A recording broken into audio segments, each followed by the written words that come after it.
Hello, welcome. This is Sarah speaking from the Heart to Heart Women's Outreach. And today I'm going to share a few insights on domestic violence. And the reason I'm doing this is because this month of October is Domestic Violence Awareness Month. And the other reason is I am a mental health professional, and I see a lot of people that come, for help in our setting that have been subjected to domestic violence, and they come because they have been so affected that they are now really kind of like seeking help with their mental health. And that's when we meet them and get to know what caused the conditions that they are now presenting with. And the other thing that as mental health workers we tend to see is that especially regarding this issue of domestic violence is that society at large is a bit oblivious around how to spot potential abusers, and also how to know if you are a potential victim, because abusers don't just pick on everybody. They pick on certain people, and these people that are picked on, they tend to not have the awareness of the fact that they are potential victims to abusers. And we are going to look at the types of abusive personalities, their characteristics and main causes, and also the types of victim personalities, the characteristics and the main causes, as well as the relationship between childhood trauma and choice of life partners in adulthood. Many people are in life have experienced, some form of trauma, either in childhood or in adulthood, and some have experienced in both childhood and adulthood. And for the ones that have experienced the trauma in childhood, it tends to shape their personality. And as we know that psychologically, personality is something that you are, and is something that cannot just be changed. It can be modified with training and education and therapy, but it cannot be changed. It can be modified so it doesn't cause you a lot of problems if you seek help, if it is a personality that may affect others and also affect you, the quality of your own life, but it doesn't really get changed. So psychology says during the ages of 0 to 5 in particular, some say 2, but in most cases it's 0 to 5. That's when a child's personality gets formed. And if this child was subjected to any form of abuse during that time, or trauma during that time, their personality is going to incorporate whatever experience that they have been subjected to. And that's where we find that we have these personalities that have been formed during that childhood, that is not really the original personality of that child. It's only because it's been shaped through a trauma. So we are going to look at 3 abusive personalities. I mean, these are, anybody can be abusive, but we are looking at the most the main ones, those that are really, really potentially abusive and known to be abusive. We have the narcissistic personality disorder. We have the EUPD, which is emotionally unstable personality disorder, and in other countries they say is a borderline personality disorder. And we have the sociopath or the antisocial. I will talk a little bit about the EUPD. The EUPD, as it explains itself, emotionally unstable personality disorder.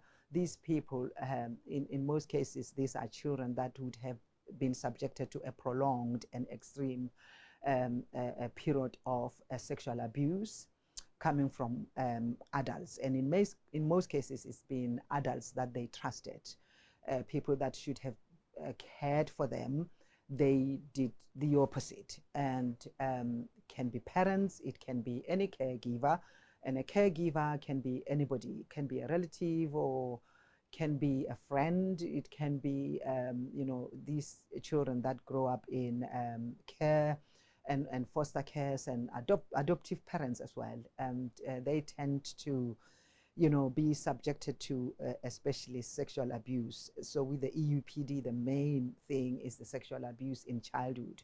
So they tend to have their emotions all over the place, especially the negative ones, and they become very strong. They are very irritable, they are very angry, they get frustrated very easily, they don't do well in relationships, they push people away, they need love, but then they just can't accept it, and they kind of like push it away. They do things like self-harming because they are so angry, they self-loathe, and they are so angry with themselves because of what happened to them, because they were kind of like their psyche, and sometimes the perpetrators, in the adult perpetrators, when they were still a child, they were kind of like saying to the child that you deserve this, you are naughty, you are ugly, or you are bad, and that's the reason why I'm doing what I'm doing to you. So the child kind of like internalize those things, and they really believe that they are bad because this doesn't happen to every child, and it's happening to me because I'm bad. And therefore, they tend to hate themselves because they see themselves now as a bad person. And therefore, so they take this hatred onto themselves. So anything that is unpleasant, or anybody that does something bad, even in adulthood, anybody that makes them angry, anybody that kind of like frustrates them, or do anything that is not pleasant to them, they take it upon themselves. They can yell at the person, they can shout at the person, they break things, they destroy property, and they can even lash out to the person. But the other thing that is the main thing, they take it upon themselves in ways of self-harm. These are people that would be cutting themselves and coming to hospital in and out with self-harm wounds and stuff like that, because they kind of like, they have this extreme emotional pain inside that stems from childhood. Actually, it gets triggered by current situations that they are facing, and then that pain gets triggered, it comes to the fore. Then they have to deal with it through punishing themselves, because that's how they dealt with it when they were growing up.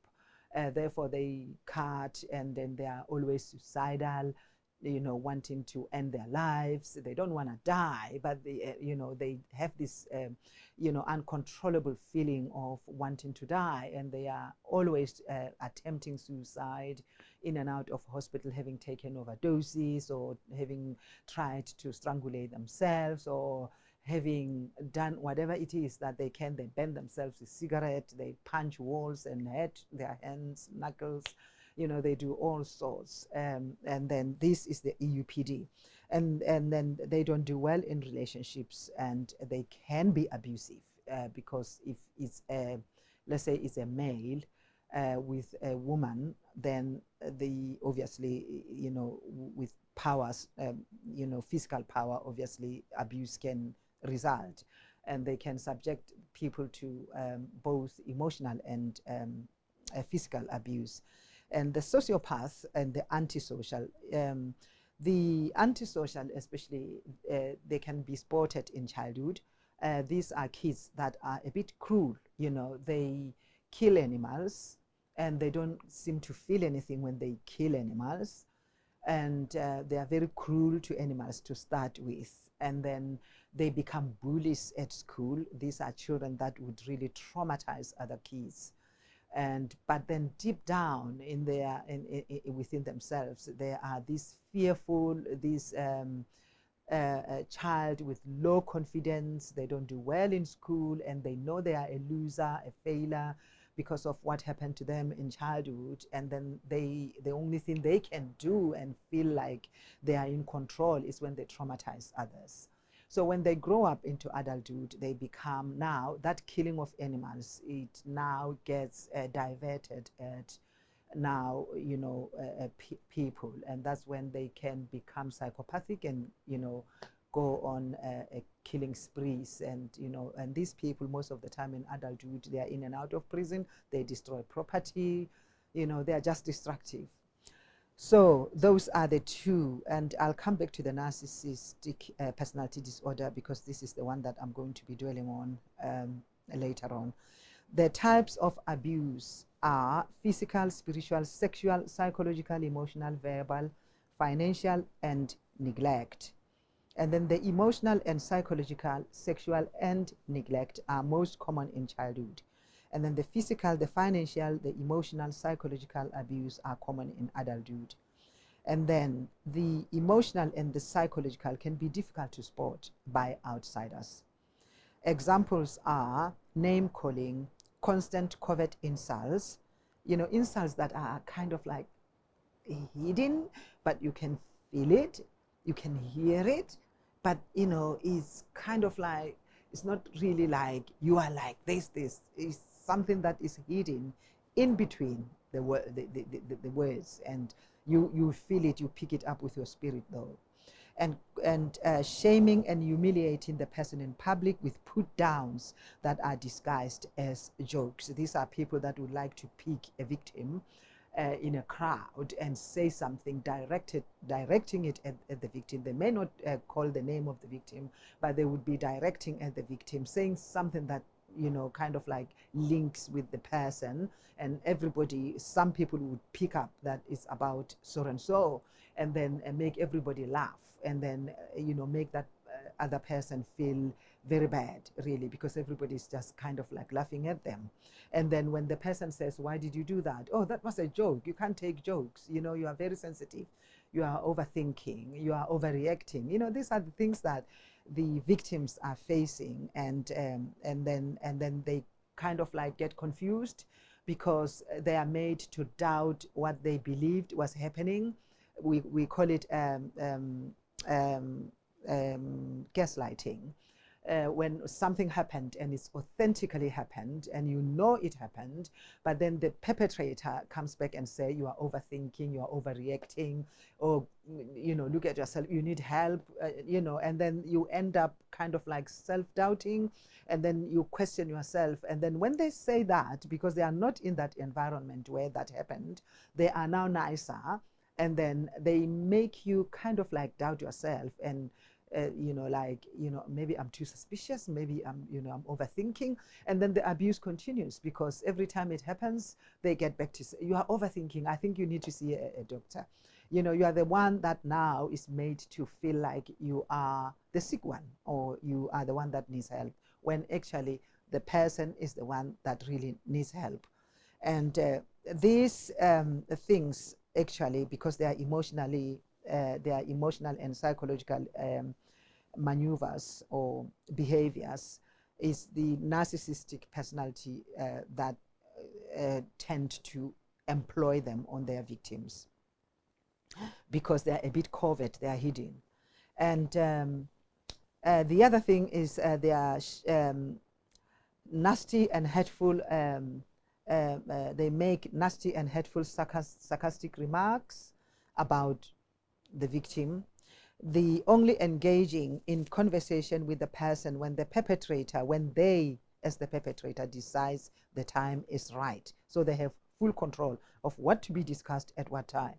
And criticism, there's criticism, and they constantly correcting everything that the partner does or says. They are fault finding, refusing to listen to anything the person has to say, not allowing the person to voice their opinion or have an opinion of their own, denial, perpetrator pretending they haven't said or done something, even though they did.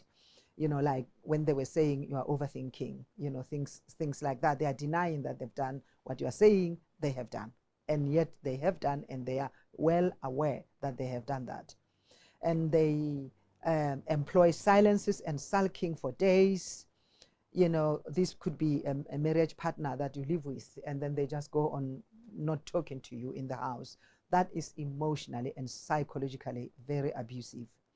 Blocking and diverting the partner if they want to say something. The perpetrator decides what subjects can and cannot be discussed. Trivializing and minimizing anything the person says and making it seem insignificant. Twisting and turning every situation around so it's always the person's fault. We call this a blame shift.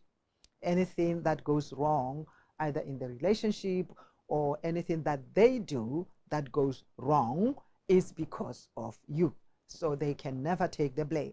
It has to be you because you are the nearest punch bag.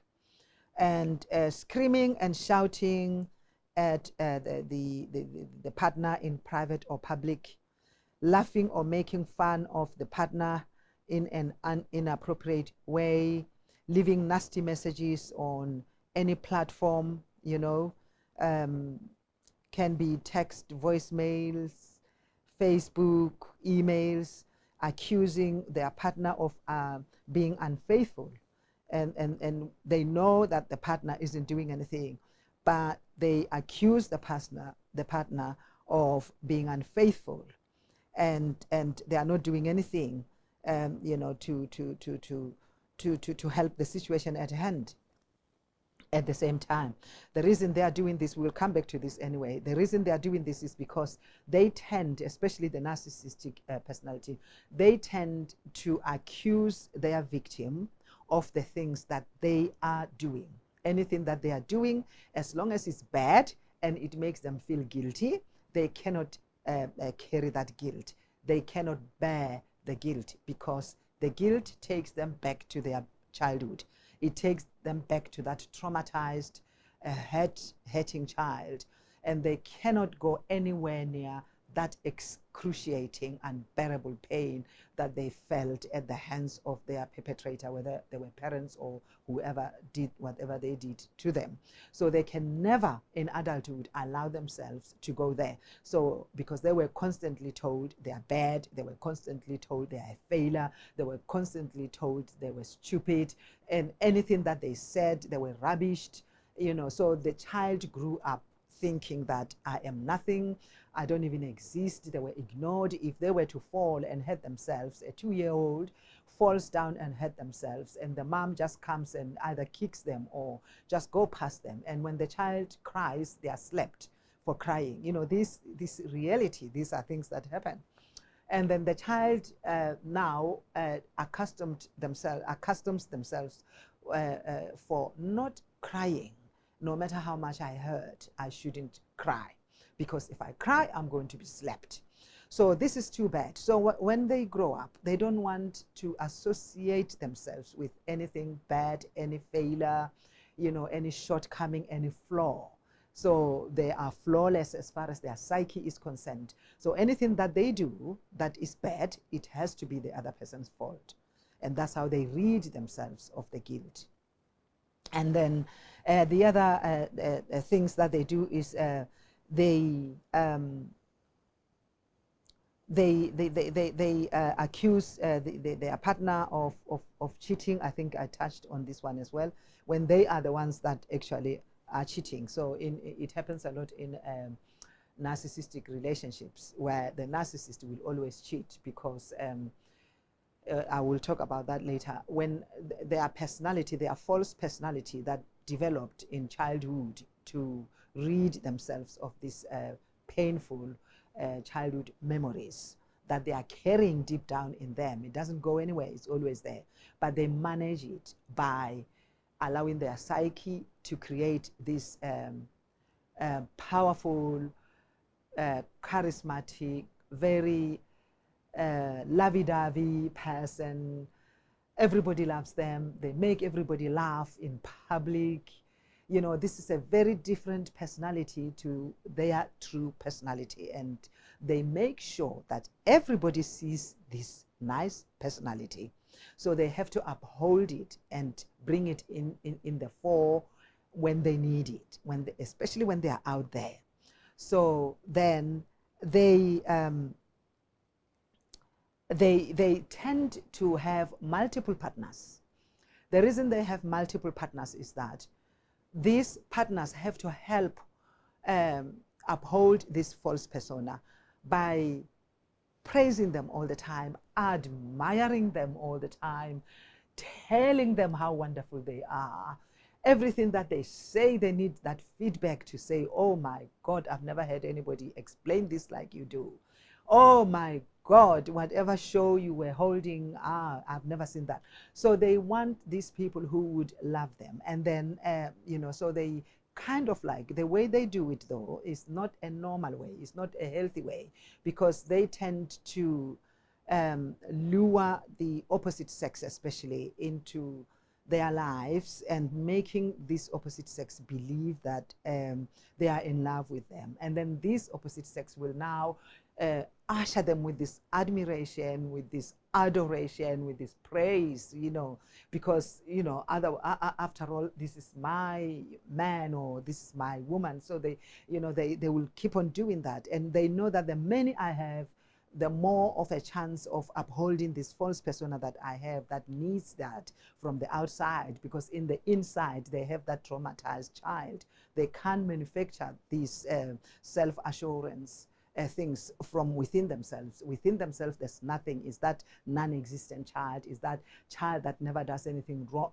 anything right? Is that child that is a failure? So they can't get these things from within.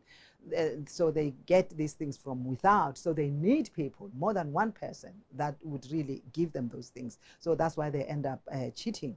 But then it feels bad to cheat because that's a bad thing. Then they will accuse the partner of cheating when the poor partner hasn't done anything near cheating at all. But then they will be labeled and they will make sure that everybody knows that the partner is cheating, because this kind of like takes the eyes off of them and onto the victim. So people will not even try to check on them to see if they are doing what they are saying the partner is doing. So everybody's attention will now be on the poor partner who is not even doing that, and they would be made to believe that this is what my partner is doing. Then they become the victim, in the relationship, and then everybody sympathizes with them, when actually they are the one that is doing that to the partner. It's very complicated, but this is the reality in abusive relationships. The next one is a bad mouthing. This is called a smear campaign, and it happens later in the relationship, or I would say when the victim seems to not satisfy the perpetrator. They are not easy to control and do what the perpetrator wants them to do, or they haven't met the expectations of the perpetrator. Then or they threatening to leave, when the victim now realizes that, oh no, I can't stay in this kind of relationship, and then they regain their senses and then they make their mind up. Most of the time, especially if people are married, they would tell the other partner that I need a divorce, and that's when that's one of the weapons that the perpetrators use. They bad mouth the partner, and then as a way of destroying them totally. And then they call it smear campaign. They go on a smear campaign against the victim, and they will go anywhere the victim is associated with. It could be work, church, it could be a school, business, anything that the perpetrator, the victim is involved in. They will make sure that they smear that person. And don't forget that this is somebody who in public, they have that personality of a nice person who loves everybody, makes everybody laugh, it's very good. Oh God, it's so fun to be with them. Remember the second personality, the false facade, because it's not their true personality. This is something that they acquired so they can survive that trauma or they acquired in childhood. So now they are known mostly out there as that fun person. So when they smear the victim, in most cases. Most of the time, the victim is not somebody who goes around, talking about the perpetrator. It's just that the opposite personality that just mind their own business. They don't really need to smear anybody.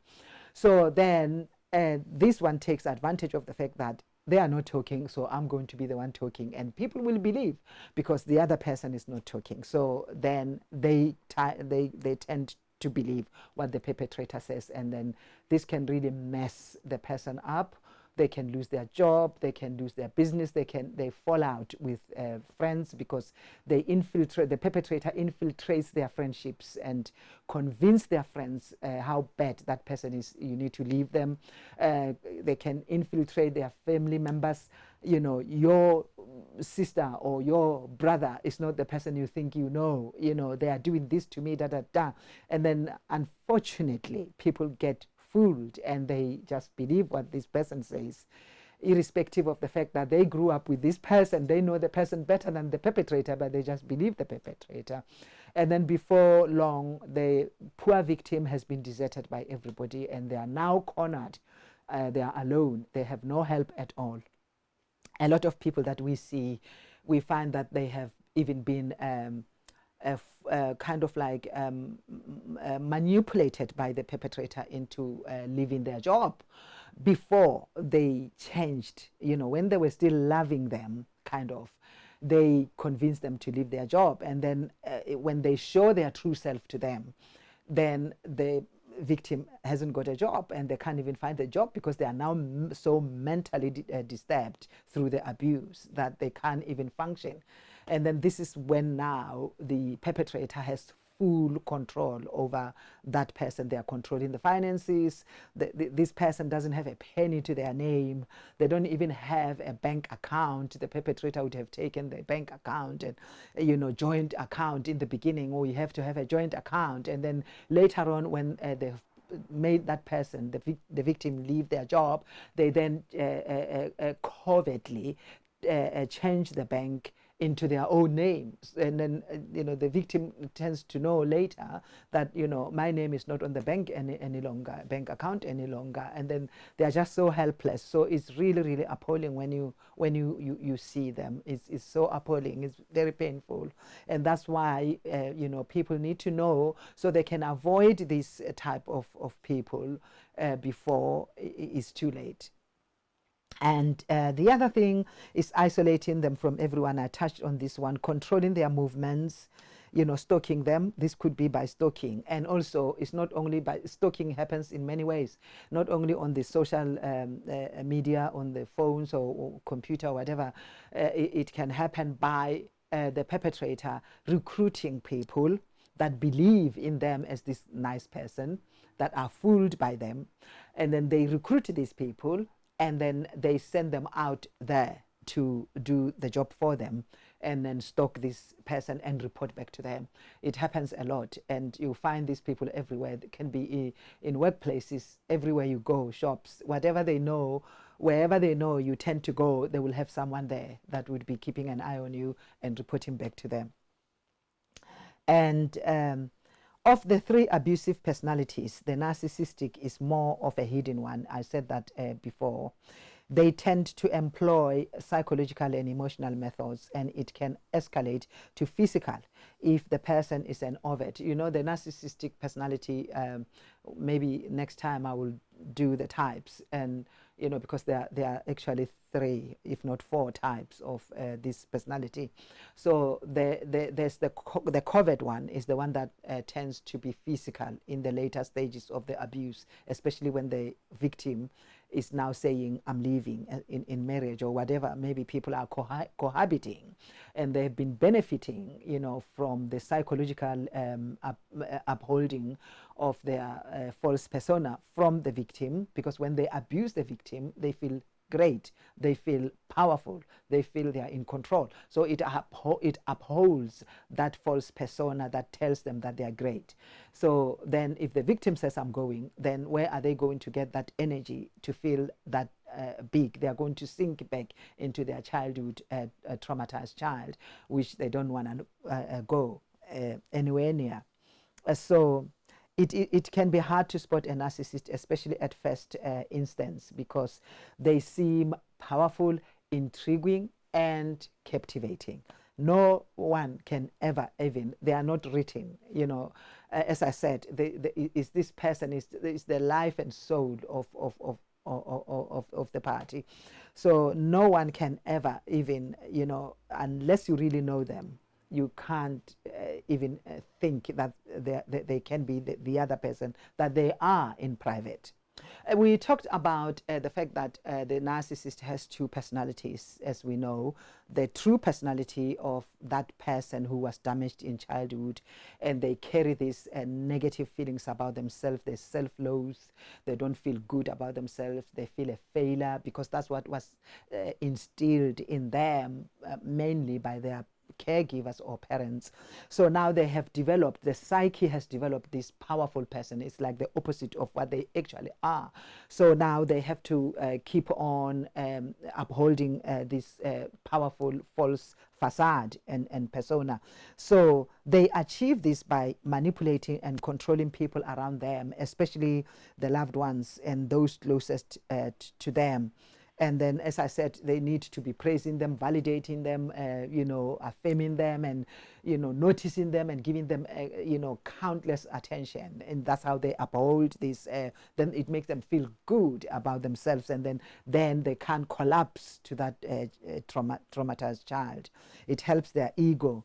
And then the narcissists, they lack a coherent sense of self, so they use external things to feel powerful about themselves. One of the things they do is seeking out travel, expensive clothing, powerful jobs, or beautiful partners to project to the world that they are good enough, you know. And then when they are traveling, they tend to take pictures to show to the whole world that I'm in such and such a place. It doesn't end there. We all do that. When we go to Germany, we go to on holiday, we take pictures, you know. But then the narcissist takes it even further. They will locate important people, like respectable figures, public figures, and then they would ask to take photos with them, just so they can be shown, they can be seen to have some kind of a relationship with powerful, important people. It elevates their ego, and then they will be showing it on social media. Oh, I had dinner with so and so, I had lunch with so and so, and most of the time they didn't even have lunch with that person. You know, sometimes yes, but sometimes they haven't even had any chat or any conversation with the person. They just grab them and say, can I take a photo with you? And then the person said, oh yeah. And then they take a photo, they put it there, and then they make people believe that they are friends, you know, with powerful people. And that's how they keep their ego high, you know.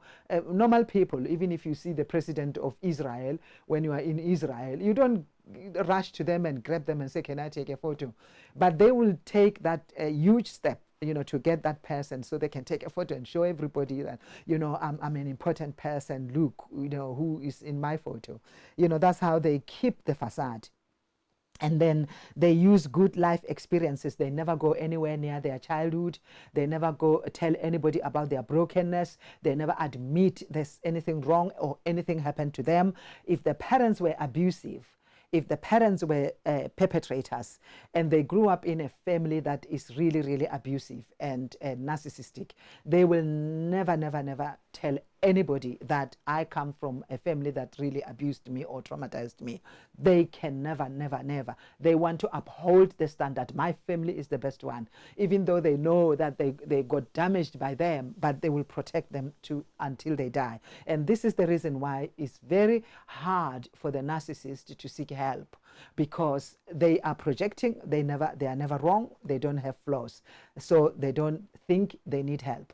Secondly, they have to hide that child, that traumatized child. They don't want to bring that up so they can deal with it and then modify their personality. No, they want to keep it all down and hide it, and then live up their life with this false persona, and that's how they survive. So they are like a wolf dressed in sheep clothing. Really, they carry two personalities. And then Most people believe they know that the narcissist knows what they are doing. The reason that people say they know what they are doing when they are abusing the victim is because they reserve the most painful, traumatic, abusive behaviors to the victim, especially the closest person to them. In marriage, it would be the partner, or could be family members or their children. And then out there, they become this nicest person. So this tells you that they know what they're doing, because if they were ill and they didn't know what they were doing, then they would be doing all these things everywhere. The telltale signs, and this is where we are now coming, that how do you tell that somebody is a potential abuser, or maybe narcissist? In this case, we are talking about the narcissistic personality. They are storytelling. They love to tell stories, and they love to be the center of attention. They love to hear their own voice. They have a poor tolerance of those they view as weak, because they have convinced themselves that they are powerful, and they get attracted to powerful things. In the beginning, when they picked the victim displayed some powerful areas in their lives. Either the victim is very pretty, the victim dresses nice, the victim is full of fun, or the victim has got money, the victim has a powerful job. Whatever it is, something that was a bit powerful attracted them to that victim. But over time, because of their abuse, they killed that thing that was powerful in the victim, and then the victim now really remains with nothing. They are unable to form lasting relationships, just like the EUPD.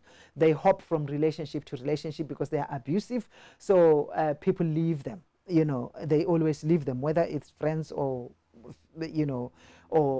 married partners. They leave them eventually. They avoid responsibility. They tend to blame. This is what I was talking about, the blame shifting. Whatever they do is you. I can never do that. No matter how obvious it is, they will deny that it's their responsibility. If the relationship fails, it's your fault. It's never their fault. And then they have a poor or lack of follow through. They are unreliable. You can never rely on them. They don't keep their word. They have a sense of entitlement. They feel like they are high up there, and they feel like the victim is their servant. So the victim has to cater for those things, praise them, elevate them, make them feel big, make them feel good. That's your job. You don't have feelings. I have feelings. You cater to my feelings. That's how they function in the relationship. And that's how it becomes abusive, because that person also has feelings. That person also needs those positive reinforcements in their lives. They need to be praised. They need to be affirmed. But no, it's a one-way street. You do those things to me, you don't get them, because your job is to make sure that you cater for me. And then it's never a two-way thing that a normal relationship will have. They lack empathy, and that's the reason why they can't love, because empathy is the ability to feel for people. And that's the reason why people who are really very established, their empathy is very established. They can never hurt a fly, because they know that if they do, they hurt somebody. They hurt themselves. If they see that they've done something wrong and somebody is really hurt, they tend to hurt themselves as well. They take on that pain. So they can never do anything deliberately wrong. And if they did something that was hurtful to somebody, they apologize quickly and, make up and make that person feel better. But the narcissist is not like that. They are void of empathy. They have that happened in childhood, though, during that trauma time when the trauma was happening. So they tend to be hardened, and then when they do anything wrong to the person, they get power. They feel powerful. They feel like, I'm above you. That's why I can do this to you. That's why I can make you cry. That's why I can make you feel bad. That's why I can make you angry, because I'm powerful. To them, anything bad is power. It's all about power and control. And then they have poor impulse control. They lash out very quickly. They get angry very quickly. They get frustrated very quickly, very much the same as the borderline. And then anything that frustrates them, they lash out. If they feel like anything or anybody is threatening their false persona, especially the false persona, because they have to uphold it and they have to protect it. It should never collapse because they depend on it to survive on earth. So if anything is done and they feel like, or they perceive this thing as threatening this false persona, they lash out big time. They lash out big time. So, and they don't think twice. As long as they feel like you are threatening my false persona, it's like you are hinting that I'm a double-minded person, they will lash out very, very, very, and mostly is emotional, verbally. And they call you names, all those things that we mentioned earlier. They project, we mentioned this, anything that they do wrong is you, they control and manipulate. And all these things that I mentioned earlier, they are all control, taking friends away from you, taking money away from you, stalking you, gaslighting you, making you doubt your sanity. The things that you saw, you had, they say you are overthinking, you are oversensitive. All those things are a means of control. That's how they really corner you and control you, to make you doubt yourself. And then eventually you think, I'm losing my mind, when actually you are not losing your mind. It's some things that you have really seen. The second personality that fits well with the, unfortunately, it fits well, but it's really a toxic combination with the narcissist is empath or codependent. There are people who believe that we just have the codependent, we don't have the empath. There are people who believe that there is an empath and there is a codependent. I tend to believe that there is an empath and there is a codependent, because a codependent is someone who are very these people who are very they can't live alone. They need someone with them all the time, and that's why they tend to take any relationship that comes, because they just have to have someone. Whereas the empath can be alone, but they tend to perceive, especially the empath, they tend to perceive the hidden hurts in people, especially the hurts that occurred over time. They perceive them, they pick them up with their spirit. They have a very heightened sense of intuition. They can tell. The narcissist can be on the stage and perform miracles, and people laugh and like them. Maybe they are a magician, or maybe they are a comedian, or whatever it is that captivate people. But the empath will be sitting there and they will see beyond what everybody is seeing. They will see beyond that, and they will see that hating little child inside of that person. And then now the empath, with their caregiving nature, their loving nature, their good natured, their kindness, and everything else, and wanting to make life better for everybody, believing in people, believing in healing and all sorts of things, they will now inside of them think, oh no, this person is hurting, I need to help them. And that's where they then that is also perceived by the narcissist, that this person feels for me. They can sense it. So the two people are sensing each other. The empath is sensing the hurt, and then the narcissist is sensing the goodness that can help that hurting child. This person has seen what nobody sees. This person is the person that can really help me. And then they will now go and approach the empath. Then that's when a relationship is formed. But it's very toxic. And the reason why it's toxic is because, first, the empath thinks they can heal the narcissist. This is a personality issue that was formed in childhood. It's not going to be healed by an empath. It will take years and years of therapy by qualified professionals. And even the qualified professionals, they find it very difficult to deal with narcissistic people in therapy. It can be done, but it takes years. And most of the time, they have to get the narcissist to admit that they have a problem, which is a big issue for them, because they never admit they have a problem. They are high up there, the ego is flying high. They never come down to accepting and believing that they have flaws. that they are short of goodness in them. So it's very difficult to work with them, and they get abandoned by therapists.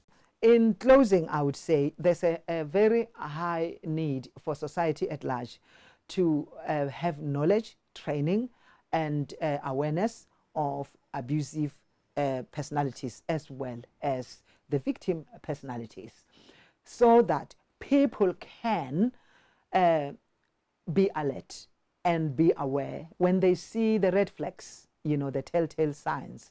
They can tell that there's something that I need to, step back and take some time before they get themselves legally involved. And then it's too late to do anything. Before they know it, they are, in mental health, and nothing is really changing. They are so abused and so traumatized. And then the other thing is that the victim personalities, they need training as well. Society needs to be trained, because these people come from society. They come from the society at large. So they need to be taught how to tell, to have self-awareness. Am I an empath? How do I interact with people? Do I think I feel too much for people? I have intuition. I see beyond the obvious. And I tend to pick up the painful areas in people. And when I pick them up, I feel a need to help them. So maybe I need to take a step back, because I may not be the right person to heal this person. That would save you, getting into, situations that you find yourself later on, you just can't manage, maybe. So there's a need, because we have a whole lot of people that have really been so traumatized to a point where, another professor, a psychiatrist, said, these women who come out of these abusive situations, especially with narcissists, some of them are full, they have filled prisons, because they got so tired of the abuse to a point where they lost the plot one time and just found themselves having killed the narcissist out of anger and out of rage and tiredness of what is being done to them on a daily basis. On the other hand, we have narcissists that are filling prisons because they have physically attacked their partners, and then the law came into play, and they were arrested. So it's a huge thing, and it needs to be addressed. We have everywhere, I think, especially in this country, we have women who come and needing help, and then we know that during the lockdown there was this heightened numbers of people that were reporting domestic abuse that had escalated during that time of lockdown. So these things are real, and people that work in mental health, we are at the receiving end of these people that are coming devastated and needing help. So there is a need for society to be aware that there is a problem and it needs to be addressed. And I just want to say that, God loves both the perpetrator and also the victim. And then, both of them, they have experienced a trauma in their childhood, actually. But then the empath chose the way of being extremely kind, being extremely loving, as a soothing way to their painful childhood. Whereas the narcissist chose that elevated ego as also managing that trauma that they received in childhood. So, so these people, they need help. They don't, they really need help. And but then we need to have society educated so that people can ask for help and receive help and receive therapy. And also, organizations like churches and schools and, wherever educational organizations, there can be these teachings that people will be taught, and then they can see these things before they become uncontrollable, or somebody is really severely damaged to a point where they can't even recover. So yeah, this is what I had for you today. I hope you enjoyed the video, and it's really a broad subject. It's very broad. I actually just touched on a lot of things that can be a subject on their own, but then, you know, maybe next time we will do something, and when I do another video. Thank you for listening, and have a good day.